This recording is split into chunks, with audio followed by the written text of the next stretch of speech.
Hey hello darlings, ఈరోజు అయితే మనం ప్రభాస్ అన్న సినిమాల గురించి అయితే మాట్లాడుకోబోతున్నాం. ఓకే ఓకే ఓకే అయితే ఈ 2027లో ఏ సినిమాలు వస్తే మాట్లాడుకుందాం. మనకైతే ఇప్పుడు 3 సినిమాలు అయితే ఉన్నాయి. స్పిరిట్, 4G మళ్ళీ సలార్ 2 అయితే ఈ సినిమాలతోనైతే ప్రభాస్ అన్న బాక్స్ ఆఫీస్ని అయితే మొడ్డ ఊడిపేశాడు అనుకో. మనం ఈ వీడియోలోకి వెళ్ళే ముందరైతే ప్రతి ఒక్క డార్లింగ్ ఫ్యాన్స్ సబ్స్క్రైబ్ చేసుకొని మన ఛానల్, ప్రతి ఒక్క సినిమా అప్డేట్లు అయితే నాకు తెలిసినంత వరకు సోషల్ మీడియాలో ఉన్న అప్డేట్లు అయితే నేను మీకు చెప్తాను. వీడియోలోకి అయితే వెళ్ళిపోదాం. ఈ 2027లో ఏ సినిమా వస్తుందని ఖచ్చితంగా చెప్పలేం, కానీ స్పిరిట్ లేదా సలార్ 2లో ఈ రెండిట్లో ఏదో ఒకటి పక్క వస్తుంది.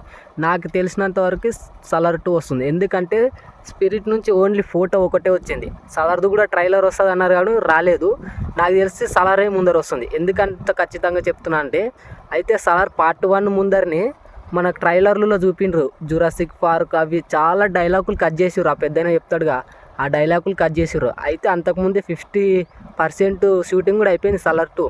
నాకు తెలిసినంత వరకు ఖచ్చితంగా సలార్ 2నే వస్తుంది. కానీ మనం ఖచ్చితంగా చెప్పలేం కదా, మనం కాదు డైరెక్టర్, మనం హీరో అయితే కాదు. కానీ ప్రభాస్ అన్న నుంచి ఇప్పుడు వచ్చే సినిమా మాత్రం బాక్స్ ఆఫీస్ని అల్లాడిస్తుంది. ఎందుకంటే ఇప్పుడు రాజాసాబ్ దెబ్బ పడింది.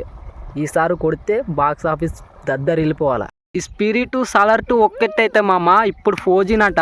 ఈ అమ్మ ప్రభాస్ అన్న బాక్స్ ఆఫీస్ని ఏం చేయాలనుకుంటున్నారో అర్థమైతే లేదు. నాకు తెలిసి ఇప్పుడు వచ్చే సినిమాలలో ఏదో ఒకటి బాక్స్ ఆఫీస్ని అయితే మొడ్డ ఉడిపేస్తుంది అనుకో.